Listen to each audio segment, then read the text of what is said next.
Hello, regular knife people. Welcome back to another regular guy knife channel show. All right, as you can tell by the title, of this video, tonight we're going to be talking a little bit about hinderers, and more importantly, Hinderer XM 18s, at least the 3.5 inch variety. I mean, every knife company has that knife, right? That knife that when you hear the name, you picture it in your head, right? If it's the Spyderco, right, then it's the PM2 or the Enduro or the Adalica. If it's a Medford, right, it's the Praetorian. If it's a Buck, it's the 110, right? Every knife company has that knife that is synonymous, with their branding and myself, I feel like when it's Hinderer, it's the 3.5 inch XM18s, and I'm probably not alone in that, right? You know, and tonight I just kind of wanted to cover the whys, the why that I feel like you know the, why the Hinderer is the knife, or for its price point, or if there was only one knife you could own, why that knife is the Hinderer. As you can see, I own two. I'm fortunate enough to own two. I've got in on three drops over the last 2 years, three releases over the last 2 years, and I've been fortunate enough to score two of them. Um, yeah, so they're a very, to me, they're a very, I don't know. It's the knife, right? A lot of knives have a background with individuals, who say served in the military, or climbed mountains, or have a degree in modern art, right? Those knives come from different places. The brain of Mr. Hinderer, Mr. Rick Hinderer, right? He's rooted in EMS, EMT, firefighter, emergency services, right? And so his knives kind of reflect that. They're more of a do-all, rugged, you know. They call them tactical. I yeah, we'll discuss that later. But they're just a do all, do everything well knife. Um, they're not the best of anything, but they do everything good enough, right? So when you add all those good enoughs together, I think they add up to a spectacular knife. And it's that knife where if I could only own one, if I was forced due to economic circumstances, right, to sell off my entire collection, the one knife that I would keep would be one of my Hinderers. Um, Personally, uh, over the past 10-ish, 15-ish years, I have used a Hinderer for everything. If I'm going on a camping trip with the kids, if we're going outdoors, if we're going on a fishing trip, a Hinderer is always going to be in my pocket, right? They clean trout. They cut 550 cord. They sharpen a hot dog stick. They do everything well. And yes, they're not spectacular at everything. There are some drawbacks. Maybe the size, the weight, the price, right? And the pain in the ass it is to get a hold of one sometimes. But overall, if I had to just choose one knife, and that was going to be the one knife for the rest of my life, I would be fine if it was a Hinderer XM18, 3.5 inch. They're just so many little things and little details that make this knife absolutely fantastic. I've mentioned it before, where I kind of feel like, yes, they're sold as a production knife, right? They go through an entire production process and whatnot. And as far as I understand, they are 100% manufactured in house in the factory in Ohio, right? They don't bring in any I mean, I'm granted they're not smelting the steel, but the raw materials, the G10, the titanium, the steel, it all comes in bulk, and then they through their techno wizardry they cut and CNC and they create a knife out of that. They don't farm out any of their production. Okay, so you're getting a 100% Hinderer, manufactured knife when you're buying one of their knives, and I don't know if that allows them, a higher degree of quality control, but they just tend to come right out of the box perfect. It's a video I wanted to do for a while, but I wanted to wait until I had a little bit larger sample size. These are the two I own, but they're by far not the limit to what I've handled. I've probably handled 30 or 40 Hinderers, in the past 15 or so years, and so I feel like I've got a good feel of that knife and the quality you can expect. Price wise, it's no secret. Rick lists his actual price on his website. And the way that works with Hinderers, if they say a knife is $425, it is $425, regardless of where it sells from. If it is a retailer for Hinderer, they have to sell it at the price he states. So if Rick says $425, that knife is $425. If that company is selling it for over that price, then they won't be selling Hinderers for very long. They are extremely brutal when it comes to price gouging of their product. And that kind of benefits us as a consumer, right? This guy, I bought him 2 years ago, $435. I got this guy last month, $425, right? so aside from our current economical situation, right? It actually went down $10 in 2 years, right? But that's the thing, right? I know what a Hinderer is going to cost, and unless you're buying it on the secondary market, you're buying it from the eBays or the Arizona Custom Knives, wherever you're getting it, right? If you buy this from an actual retailer, say DLT, right, it is going to cost what Rick says it's going to cost.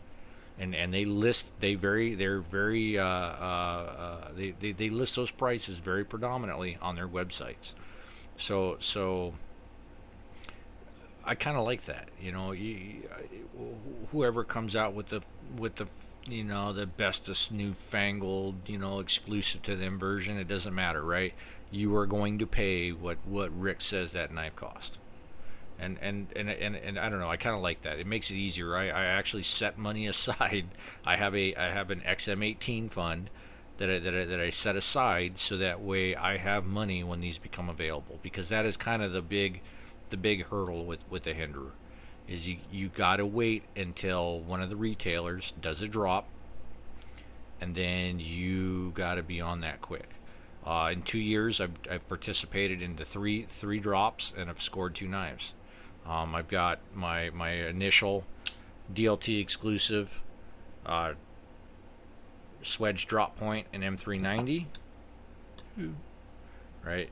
And I've got the Choilus Warncliffe, which I believe is also a DLT exclusive in M390.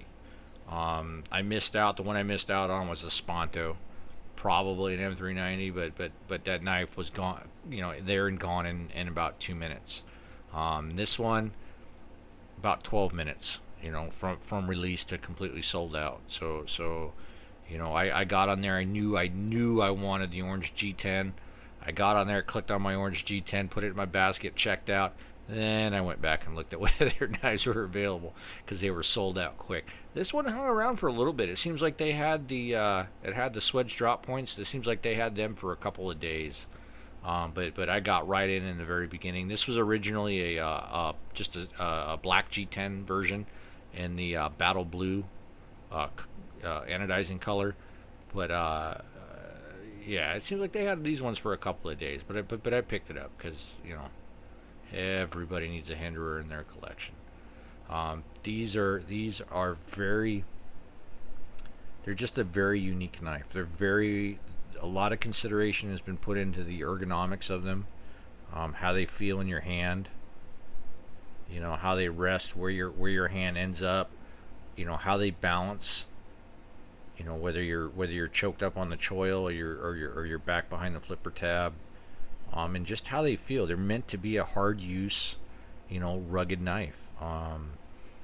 Yeah, so just kind of the deets on these guys, and I'll caveat, a lot of these measurements with the ish, right? Because there's 50 different versions of the XM18s. They're from every blade shape you can imagine, to handle, to scale material, to blade steel type, so these are all kind of ish. All the XM18s will kind of fall within these measurements. You have a blade length of 3.5 inches. You have a handle length of 4 3/4 or 4.75 inches. You have an overall length of 8.25 inches. You have a blade stock thickness of 0.165. You've got a handle thickness of 0.540, or basically just a smidge over a half an inch. And then you got a general weight of 5.6 ounces. Now, depending on the blade weight, blade style, depending on the hardware that you have in that knife, the weight's going to go up or down, maybe 3/4 of an ounce, maybe at best. But it's a hefty knife. By far it's not a Medford, right? But it's a lot more than say your average Spyderco, right? It's a hefty boy. It's a lot of knife, but it's a very overbuilt and very rugged knife. I'm going to disassemble one of these, and and I'll talk a little bit about the hardware as we pull it apart, just so we can kind of see like what goes into the construction of these guys. They are a production knife, but they are produced to a very, very high level of QC, right? Of quality control. These like they say, it's a pretty good chance that Rick himself handled the knife, that you got. Every knife comes with a signed card by the individual that puts your knife together. When they put these knives together, every blade gets ground to match up to the lock insert and to the pivot.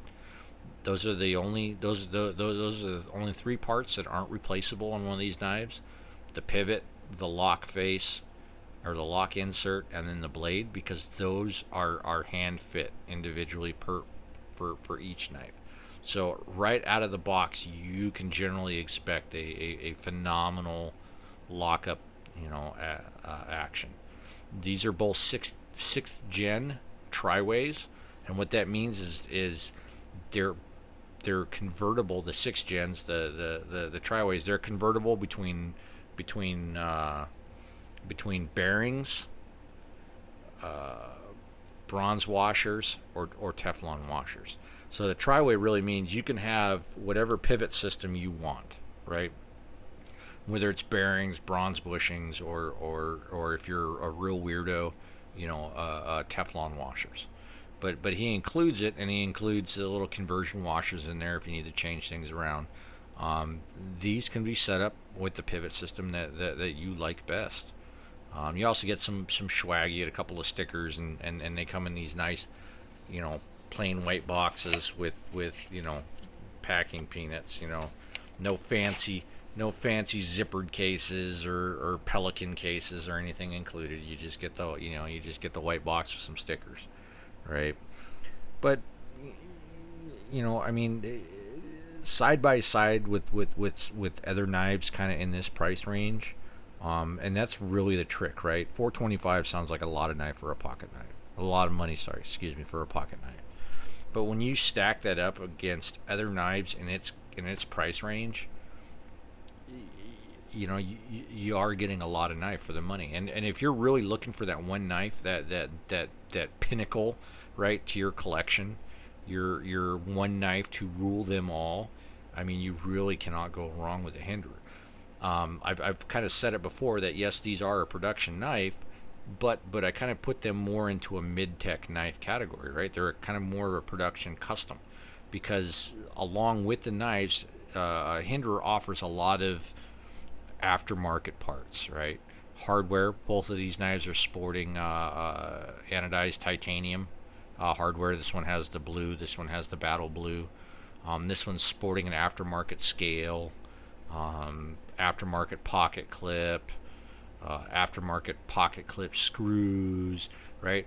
You can really, really customize these knives out, right? So you find the one that's got the blade shape you want, in the steel you want, you choose your hardware, you choose your scales. In the end, you're still ending up with a mid-tech knife. You just kind of went about it a different way, right? You still ended up with that semi-production-ish custom knife built the way you wanted it. You just kind of went about it differently than just checking the boxes and ordering the knife, right?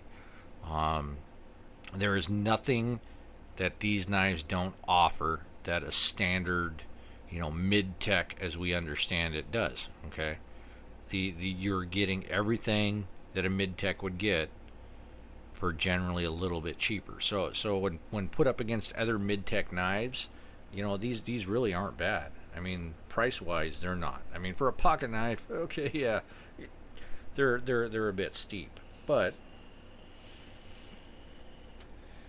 we're not talking about bucks and old Henrys here. We're talking about high-end premium knives, right? And these guys are always going to be slightly expensive. And sure, you could buy a decent used Glock 19 for the price, that you could get one of these guys. If you're in the market for a very hard use, do everything knife, this is it. About the only thing I wouldn't do with this knife is I wouldn't baton it through, kindling. And that's not because the knife probably wouldn't be able to stand up to it. It's just because I couldn't bring myself to whack one of these with a piece of firewood. I just couldn't do it. These are by far, my two of my most favorites of all knives, and I have quite a few very expensive knives. Here in a second, we'll do some size comparison with some other knives, and you'll see. But there's one that'll come out that costs quite a bit more than just one of these guys do, and I still love. I would still take one of these over two of them, any day of the week, right? So I guess we'll go over kind of the size comparison here, and then we'll go over hardware and disassembly and all that good stuff. So kind of size comparison. We'll start out with a knife that, it's pretty synonymous. Everybody knows it, right? And that's the PM2, right? And this is Spyderco's, be all end all EDC offering here. This one happens to be the Crew Carta, with the micarta scales and the Crew Wear blade. And size wise, they're pretty similar, at least lengthwise. The handle on the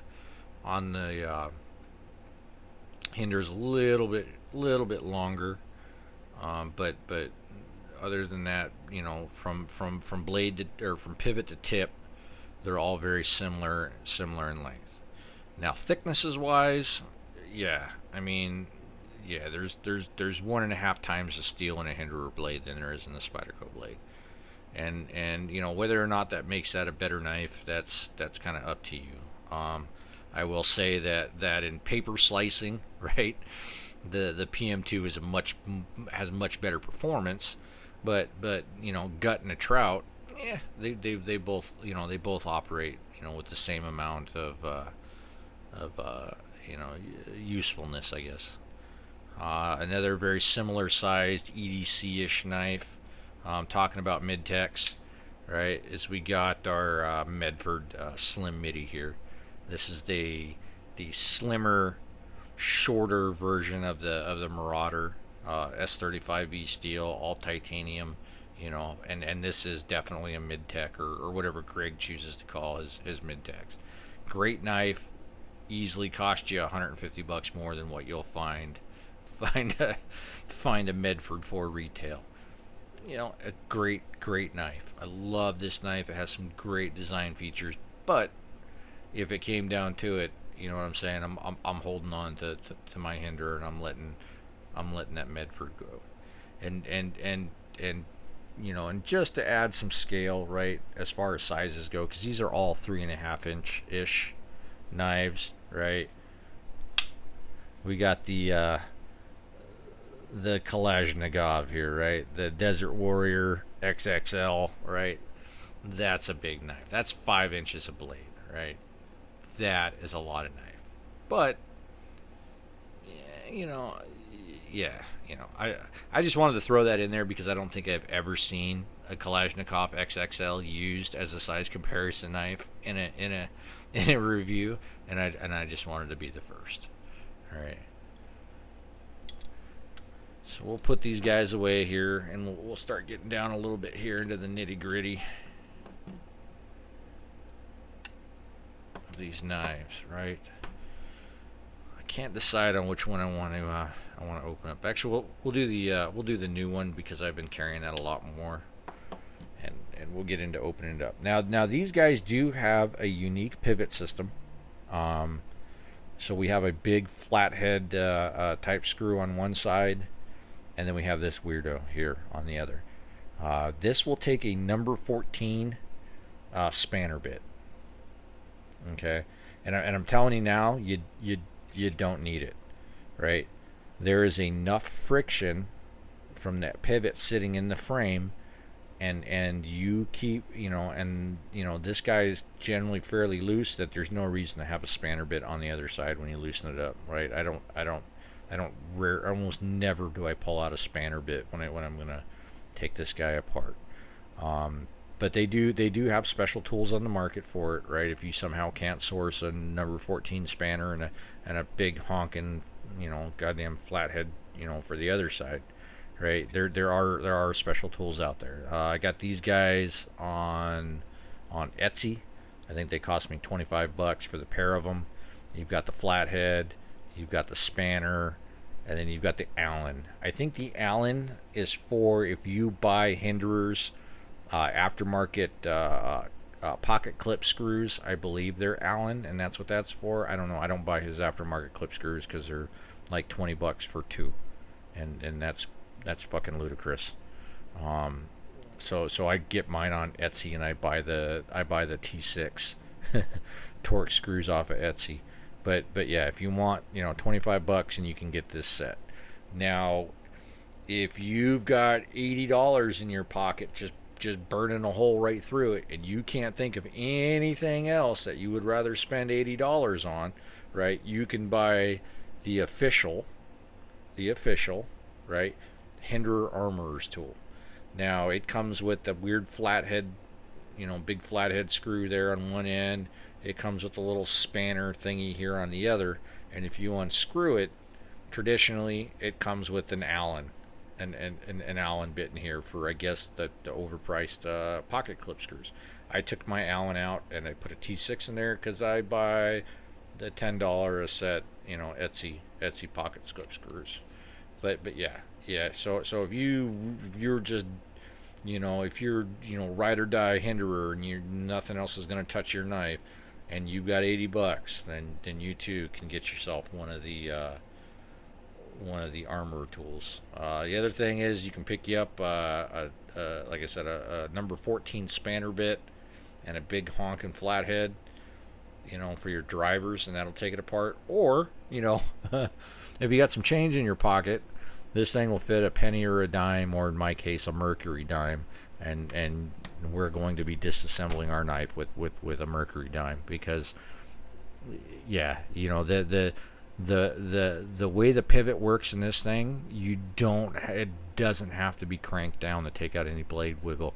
I mean, you can almost turn this screw out with a fingernail. Like, it is so well designed and so well fit that it requires almost no tension whatsoever on the pivot screw to keep the blade from wiggling, and to keep a good action. It's really, yeah, anything that'll fit in there. Generally, I'll use like I said, a dime or a penny if it's been a long time since I've disassembled it and it's maybe got some gunk in there, right? And then you just need that tiny little bit of extra leverage. But other than that, you know, this, like I said, you can literally turn that screw out with a thumbnail most of the time. So that's how, there is zero wiggle in there. The action is as smooth as could be, and I can literally turn that screw with my thumbnail. Very, very well designed pivot system.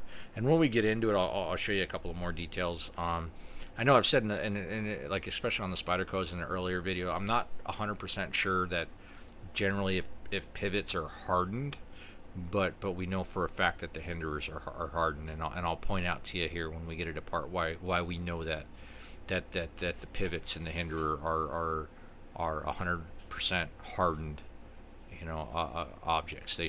Your pivot should never wear out on you. When you're talking, hardened M390 steel riding on a hardened whatever steel that pivot is, this knife and its action are going to last. As long as you're going to be passing this down to great grandchildren at some point. You couple that with the replaceable lock face insert.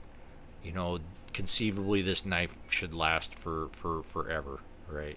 They should be digging up its fossilized remains right next to yours, 10,000 years from now. All right, so we're going to get into this a little bit. This knife has been modded just a hair. I have replaced the standard stainless steel Hinderer hardware with a set of the blued titanium hardware. I probably saved myself 10 grams, maybe, in weight. For me, it's more the aesthetics than anything. But otherwise, I had, enough, DLT loyalty points built up where these only cost me about $30. But retail on a set of titanium hardware, I think, runs between $100 and $120. So you got to decide, is that really worth, the stainless steel hardware that comes with these knives out of the box is absolutely excellent, phenomenal, and it's probably a lot more rugged than the titanium stuff, but if, it looks good, right? I mean, we're not buying $400 knives because we need $400 knives, right? We're buying them because we're whores and we have an addiction, and it is what it is. So with that hardware set, you get a pivot screw, you get 3 scale bolts and nuts, 3 standoffs, and then the over travel stop, which you can hardly see that's under this clip, right? But we're going to do a disassembly on this real quick just so we can take a little bit closer look at the hardware and the parts. For me, a trick for me is I always like to take the clip off first, and that way I can lay the knife flat. I think it assembles and disassembles a lot easier if we can lay the knife flat. So T6,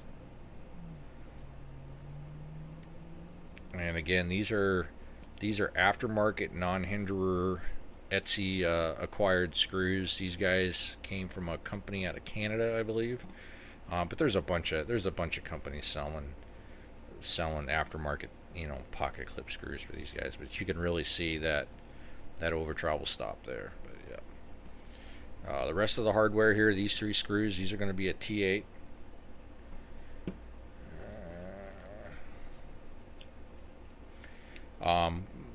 I've mentioned it in a previous video about bits and having good quality bits that you inspect regularly, and Hinderer ownership is one of those reasons why. These are made, all their hardware is made in-house on a CNC machine, and they're very, very, very tight tolerances.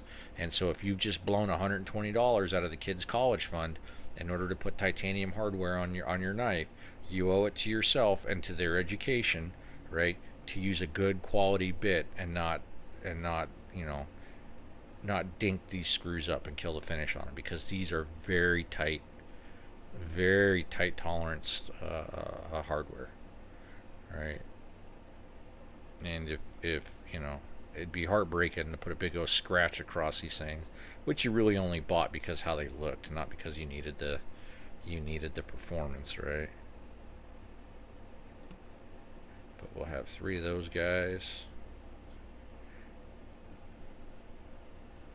These are a bigger, you'll see when I pull them out, but these are a bigger screw, and you can really put a bit more torque on these guys than you would on a traditional screw. So I never feel the need to Loctite any screw on my Hinderer, with the exception of the over travel stop, because that's something you install it once, you're not going to be taking it off again, So I put a little Loctite on there. Again, I'll be using my non-marking high-speed tactical mercury dime here to loosen up that pivot bolt just a little bit, and then I'll use a flathead to spin it out real quick.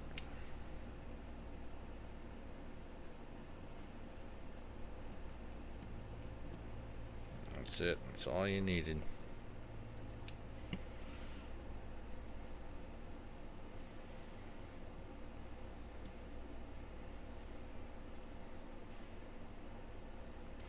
Very, very long pivot screw. A lot of threads to that guy.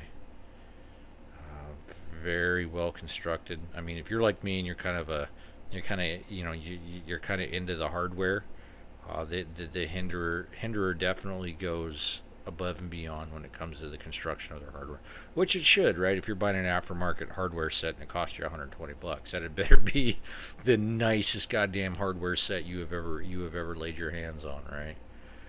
And then we've got the 3 frame screws. Now the construction of this knife's a little different. So the spring side, or the clip side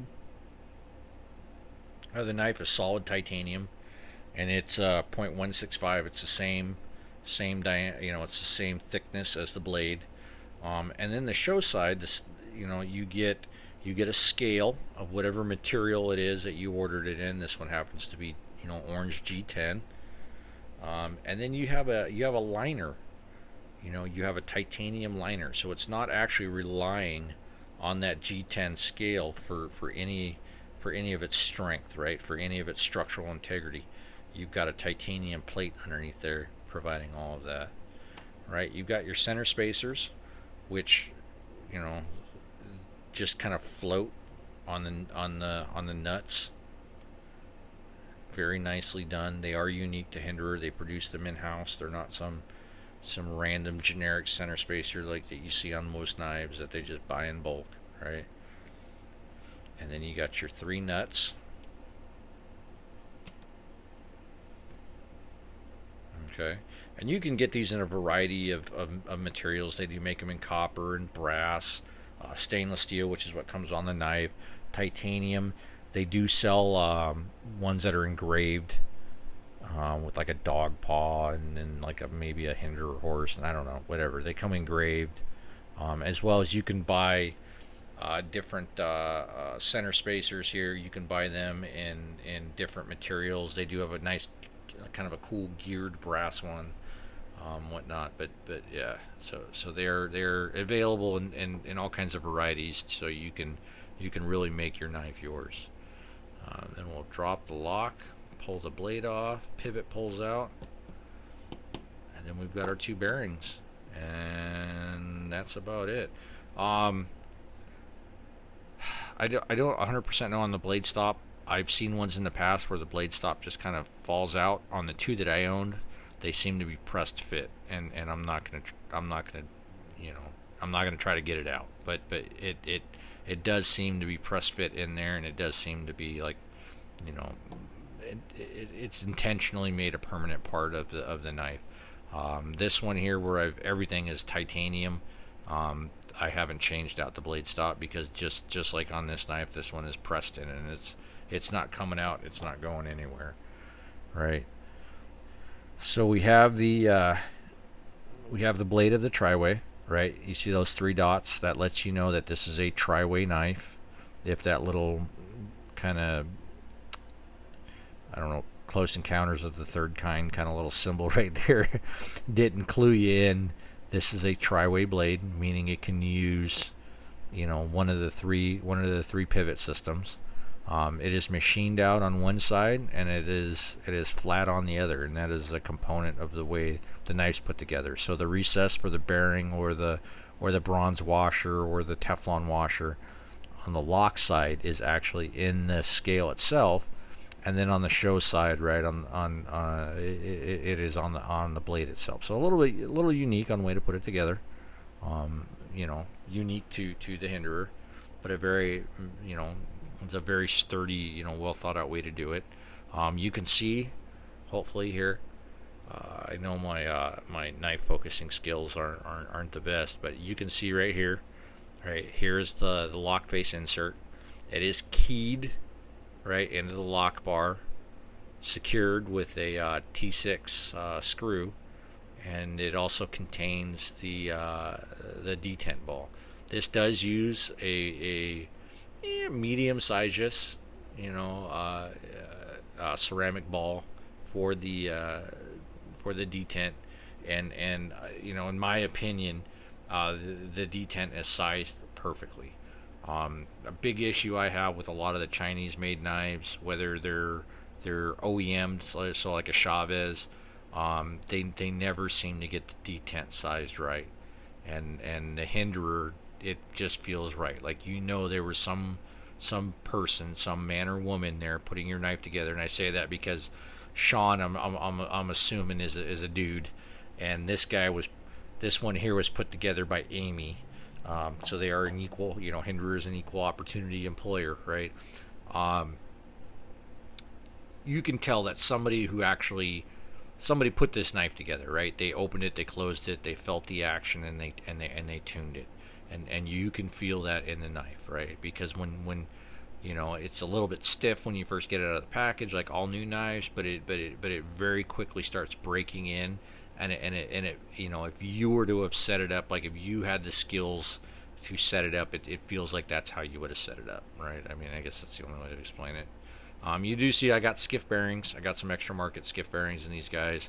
The one I guess negative I will say is I do feel like between my first Hinderer from 2 years ago and this Hinderer, or at least on the tri-way Hinderers, I did have a 4th gen Hinderer a few years back. But the bearings, I do feel like they've gotten a little bit cheaper. I don't feel like they're as good a quality now as they were 2 years ago.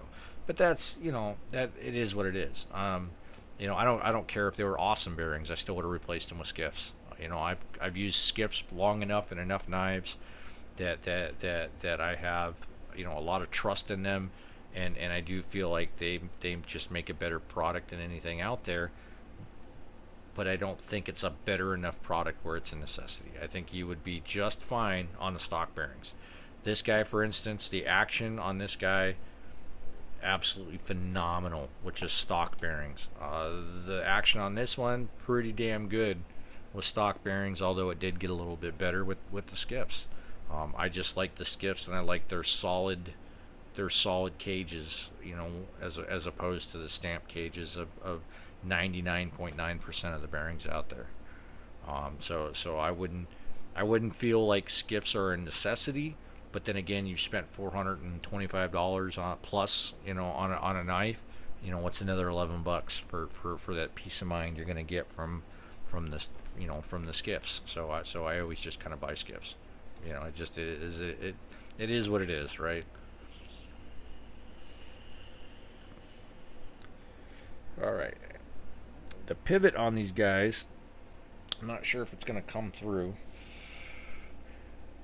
right? But if you look down there in that slot, you can kind of see a purplish, strawish color, and right here you can see it in the groove in between the head and the actual body of the pivot itself. It's retaining. Those are heat treating colors, right? We know that this pivot, right, has been heat treated. It's been hardened, right? So there are some shiny spots on it, but those are shiny spots. They're not grooves. This is a hardened pivot knife. They went through the hassle of heat treating the pivot on these things, and so you shouldn't loosen up. You shouldn't develop any slop, and your pivot should remain, you know, good and tight for the life of this knife. I mean, if you factor that in with a replaceable lock face, I mean, again, this knife should last you, you know, forever. Um, yeah, the hardware, you know, is readily available. You know, whether you can get it in the color you want, that's a different question. But the availability of that hardware, and I know specifically the stainless steel hardware is almost always available from any of the retailers that sell Hinderer knives. Um, you know, if you ever do lose a screw, if you ever do lose a spacer, if you ever do strip out, you know, you can replace this readily. So you know, the availability of the hardware, right? The construction of the knife, right? This is a knife that should last you forever. You know, so if you were that person that only wanted one knife, this could easily be that knife, right? This is a knife that you are going to pass down to your children and your grandchildren. So kind of you do kind of got to take that into account, right? When you're buying the knife, okay? It's $425, but what are you really getting? You're getting a knife that should last, you know, a few lifetimes, right? You know, and you know, I don't know where that factors in, right, with your knife buying decisions. You know, it's, you know, it is what it is. But these are things that I think about, right, when I'm when I'm working up the courage to tell my wife that I'm about to spend $425 on a pocket knife, right? These are the reasons that I kind of come up with, you know, that I can kind of hit her with, you know, without having to bring up any $400 or $500 purse purchases, right, to offset, you know, this purchase, because again, you know, you can't drive it, you can't sleep with it, you can't eat it, right? And you know how much of a necessity, especially in today's economy, right, is a $425 knife, right? But you're not here watching this, right? Because we're budget conscious knife buyers, right? You're watching this because you're a dirty fucking addict like I am, right? It is what it is.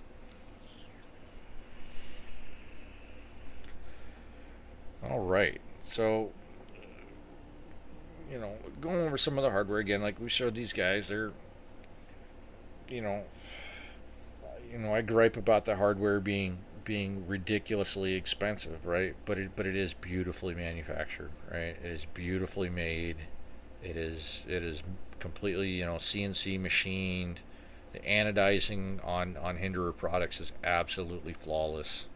Some of the best, most vibrant anodizing I've seen on a knife. And they put that effort into something as esoteric as a spacer, right? They do an absolutely gorgeous job on their finishing on the knives. The screw system or the bolt system, I mean, I guess it's a sex bolt is probably the best way to think about it. You know, one side is this, you know, elongated, you know, nut, and then you get this nice, you know, nice thick, you know, well-made screw that screws into it. There's no threads cut into the well, there's threads for the you know, for the smaller screws, but the body screws themselves, they thread into these handle nuts. So if you were to strip it out, you know, you're not stripping out any threads in here. You know, you're stripping out the threads in here, which is a completely replaceable part. You know, the from what I understand or from what I've read, the thinking behind the pivot system is that it's adjustable with change in your pocket. It's supposed to be you're supposed to be able to adjust that pivot, you know, on the fly with a penny out of your pocket. You know, that was the intention. You know, I don't think, you know, the intention wasn't to sell some $80 Gucci, you know, keychain weight, but to make it so that you could easily adjust, you know, the pivot on this without any special screws or any special tools, right? The pocket clip, that's kind of a point of contention with these guys. There really isn't any companies out there making decent, say, milled titanium pocket clips for the Hinderer. I know I have emailed and spoken with a very well known aftermarket milled titanium pocket clip maker, and apparently what he relayed to me is that a few years back he had come out with a couple of models, and then Hinderer had sent him a very a very sternly worded letter, about what he thought about his pocket clips, and so he decided not to manufacture them. So that's fine, right? But there are a couple of companies. I think MX Gear's got one out there, has a deep carry clip for the Hinderer, and I will tell you now, it is absolutely abhorrently ugly. It is ugly and it is uncomfortable in the hand. So if you need a deep carry pocket knife, the XM18 is not that knife. I think it's a purposeful design to make it easier for you to pull it out of your pocket. I think I think Hinderer just assumes if you're a sissy man or a sissy woman, and you need a deep carry, pocket knife to slaughter, envelopes in your cubicle, then they would rather you not buy their knife. But for people that are going to use that knife on the regular, I personally don't like having a deep carry knife. I like being able to grab the top, the back portion by the jimping here, and get a good positive hold on that knife when I pull it out. And so for me, not having a deep carry clip option, or a realistically, deep carry option, it doesn't bother me in the slightest. But yeah, their clips are pretty cheap. They're just, stamped out, titanium with a slight bend in them. They do have aftermarket clips, but they're the same basic design with just some some engraving on them. You can get them with a horse, or you can get them with like a 9mm like shell cap on them, or whatever. But they're still the same pretty basic basic ugly clip. But it is what it is. If you're basing your knife purchase on the aesthetics of the clip, then you know there's 30 different Chinese manufacturers out there making knives with gorgeous clips. So yeah. So we'll throw this guy back together again. Again, I always find it's easier to leave the pocket clip off so that we can lay this flat, and that'll help hold the hardware in place while we're doing it. So we'll go ahead and we'll put the pivot in first. Since you're not really going to be turning this guy, I always just try to put it in and line up that slot kind of perpendicular to parallel with the blade. That's just an aesthetics thing. Once you start tightening the pivot, that thing tends to stay in place, and so there's really no reason to turn it. So yeah, so we'll put that in there, push through our 3 nuts. I think they call these things nuts. Handle nuts is the official Hinderer nomenclature on these guys. I'm not sure. And so once I get all 4 of those in there, I kind of hold everything in place, and then flop it down flat. All right, and then that will keep everything where it needs to be. Okay, then we'll throw our spacers on there. These knives, as you can see, there's a complete lack of any kind of milling, any kind of lightness milling, any lightning, no cutouts, no windows, no pockets. I mean, realistically, being that the show side, liner is so thin, I'm not sure how much weight, they would be able to realistically save by milling out sections of the clip side. What I find though is this knife is extremely clean. This guy here, believe it or not, I've been carrying it for about 2 weeks solid, and this is what it looks like, compared to some of the other knives I've disassembled on here that get a lot less carry, and are a hell of a lot more dirty.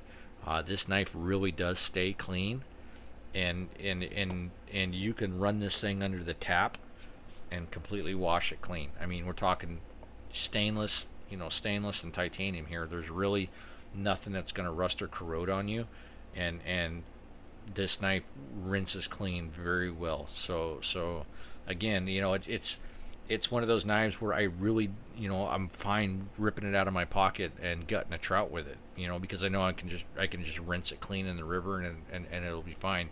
It really does not collect pocket lint or junk, right? It's a very well designed knife, for actual active usage. Um, so it is what it is, but I don't find myself really needing to clean these things nearly as much as I do my other knives.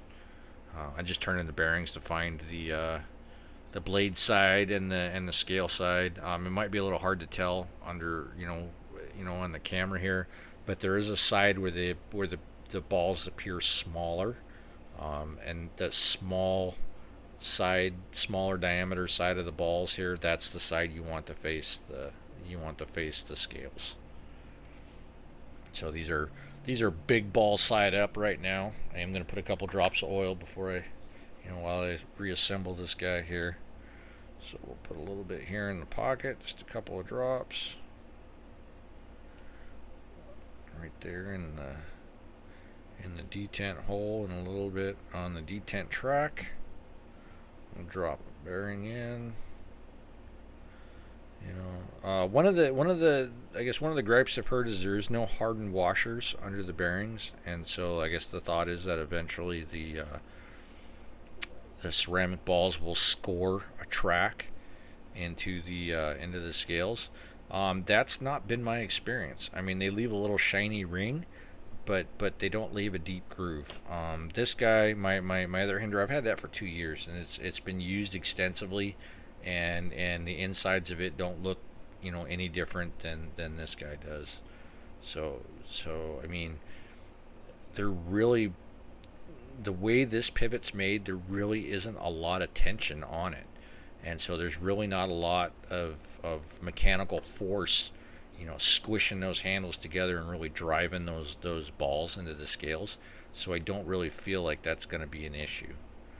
So yeah, I don't on the Hinderers. Normally, I would lock the blade open with the lock bar and then assemble it and leave it, but it's such a precision fit that it'll actually push the blade forward just a little bit, and I don't like having the lock bar that far up on the lock face of the blade, and then I'll have to force it back. So I try to just kind of turn the blade just a little bit to hold the lock bar down. The blade stays, everything stays. It's nothing's flying apart. But I just don't like the idea of having to force open the lock on the knife after I get it assembled. So I'll put in the other bearing there. Drop on the plate. These usually go on just fine. Alright. I'll put the scale over it. And I usually start out by putting the pivot in first. No reason. Just like putting the pivot in first. Like I said, there's a lot of threads, and this is a long screw, so I usually work it down just using fingers first and get that screwed all the way in.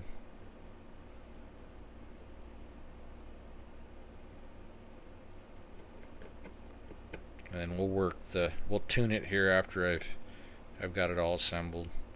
So I just snug that pivot up just a little bit, right, and then I can go ahead and put on the body hardware. All right, 3 of those guys. Again, these are T8s.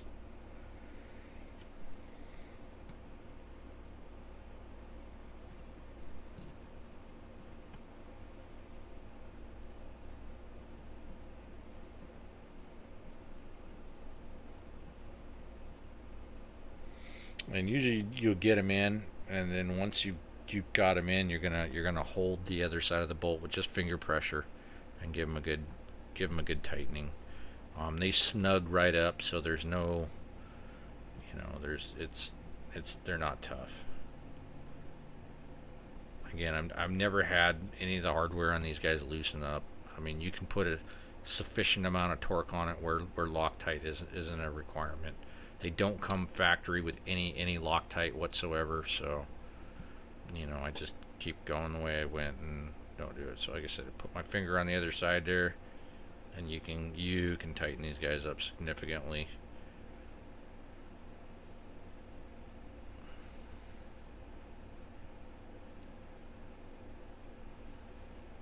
And that's it. And then we're going to give it a tune.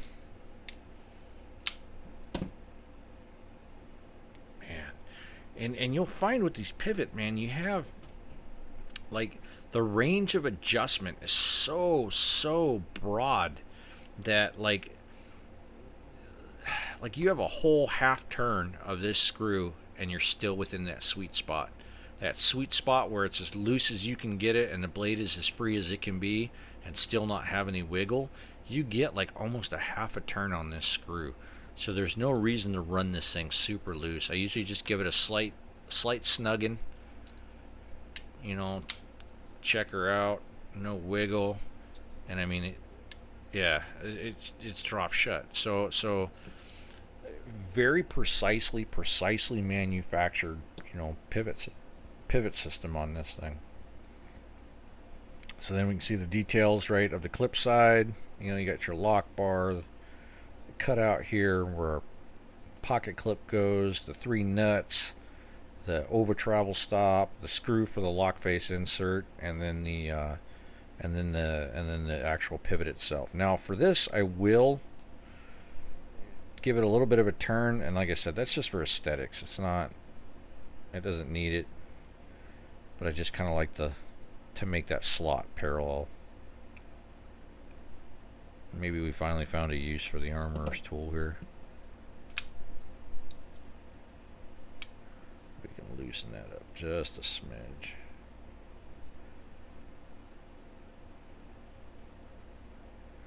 But regardless of how tight or how loose you run this pivot, it always lines up perfectly. Always lines up perfectly, no matter what. It's just a very, very precisely made knife, right? I mean, very well made, well thought out, you know, manufacturing. So we can go ahead and put our clip back in there.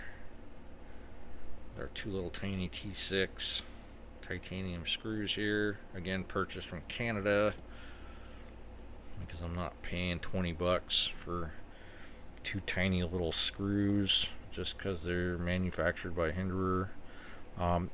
That's kind of the other thing with these knives. There's a lot of factory produced, you know, aftermarket parts, right? Scales, clips, filler screws, pocket clip screws, hardware, scales.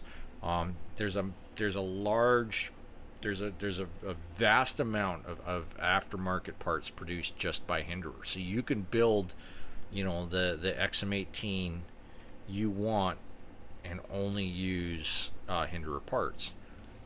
But here's the thing, right? These things are very precisely manufactured and put together. They're kind of like the AR-15 in knives, right? Whereas like you can buy an AR-15 barrel from one manufacturer and then a bolt from another manufacturer, and there's a pretty good chance that those two are going to headspace together, right? Because there is a very well documented, well known, well adhered to, you know, set of dimensions for the manufacturer of that firearm, right? So you can just put a gun together from parts from 50 different manufacturers, right, and still have a good working firearm. The XM18 kind of benefits from the same thing, whereas it has a very well known set of dimensions for its parts, and it is very precisely manufactured that a lot of people can kind of get in on the game, manufacture parts, and those parts will fit perfectly with the knife. So there are much cheaper alternatives to the hardware. There are a lot more different manufacturers for at least the scale, you know, section here, and you can really put some money into accessorizing this knife. You know, there are some manufacturers out there making zirconium, you know, scales that'll set you back, you know, almost as much as the knife itself costs. So you can be the only kid on your block with that black scale that's black because it's zirconium, not because it's, you know, painted or dyed, right?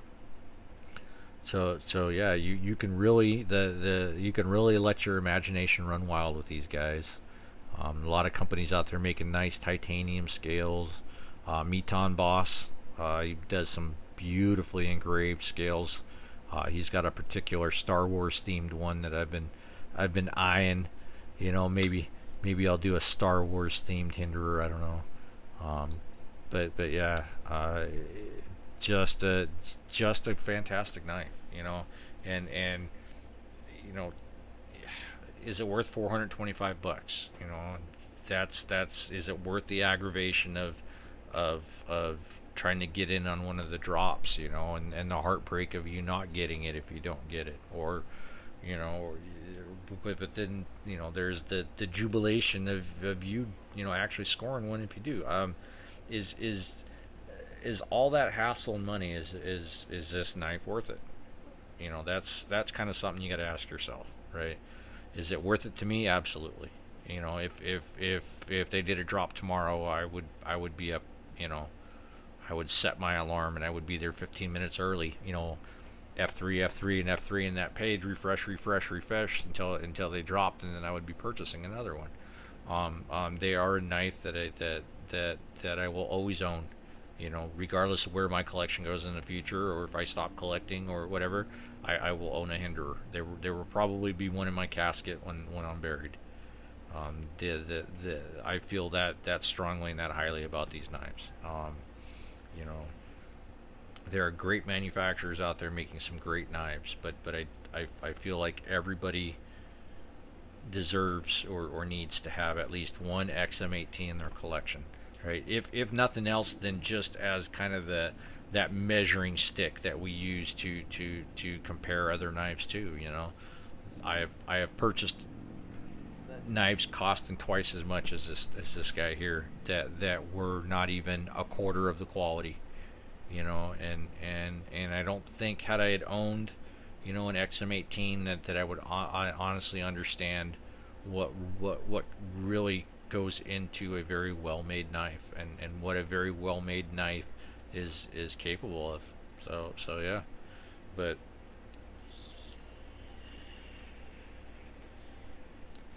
sorry, tonight we're polishing off a bottle of Jim Beam White Label that was graciously donated to the channel a few nights ago. So yeah, no beer tonight. We're still working on the dad gut here a little bit. So we'll stick to the bourbon for a bit longer. But yeah. So yeah, I hope you guys enjoyed this. I just wanted to say, my last video, 540 plus views as of before making this one. I didn't expect that. I don't. That's almost more than all my other videos put together, views wise. I've gained 6 new followers since the release of that video. Yeah, just overwhelmed by the amount of, I guess, of support I've received, from starting this channel, and I greatly appreciate it. Yeah, I can't say enough how encouraged I am by with all the, I was really a little scared, because there are some knife snobs out there, right? I've been one of them at times. And I was really apprehensive about doing videos, and I was really apprehensive about doing videos that might potentially get more than like 30 views, or the amount of views for my friends that are my subscribers, right? Because that's who I really started making these videos for. And I was really worried about that, is once I got just a little bit more eyeballs on my videos, and how they were going to come across, and how other people are going to react, and I couldn't be shocked isn't the word, because I want to put more faith in humanity than that, right? But just the amount of support that I've received has just been overwhelming, and I really appreciate it. So I think for my next series of videos, I'm going to try to make some more videos I think that you guys want to see, as opposed to knife videos that I want to make. So my next videos are going to be a series of 3. we're going to be doing another knife pimping, right? But I think we're going to do it. We're gonna do one for Brandon, right? We're gonna do a recession knife pimping. I've got a Ontario Rat 2 and D2 steel on its way, and we're gonna pimp that knife out. I'm gonna do it. I'm gonna break it up over 3 videos. I did some test filming out in my outside working area, and I think that's kind of a feasible option for making videos. uh, and which opens up the possibilities, for me for doing videos. Because of the way that the Rat 2 is constructed, we're going to be able to make our own scales. So that's going to be the second video. We're going to make scales, right? The first video we're gonna go over the knife itself, modifications that I'm going to make to the blade itself, and then I think we'll finally do an acid and stone washed video, because I think I can do that outside, and it actually, be able to come across on that video. I know I've promised that before, but I think we can do it. I've done some test shooting outside to check the feasibility of it, and I think it's possible. So after this one here, we won't be doing any more. Well, at least for a little bit, we won't be doing any more videos on knives that cost more than our first used car, and we're going to be doing them on more realistically priced knives, and what we can do to make that knife ours, right? So we'll do some scale making, we'll do some blade modification, maybe some hardware modifications, right? And we'll church, or we'll pimp that knife up, and then I'm going to give it away to somebody. I'm not sure how I'm going to do that yet.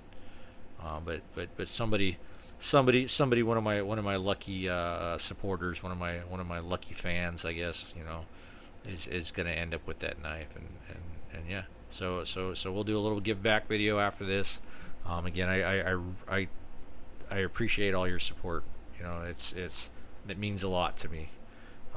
So yeah, if you're just checking out my videos for the first time, although I fully expect this video will have all 35 views, like the majority of my videos, but if you're a first time viewer, subscribe, man. Who knows? It could only get better, right? And if you like this one, give me a thumbs up, and yeah.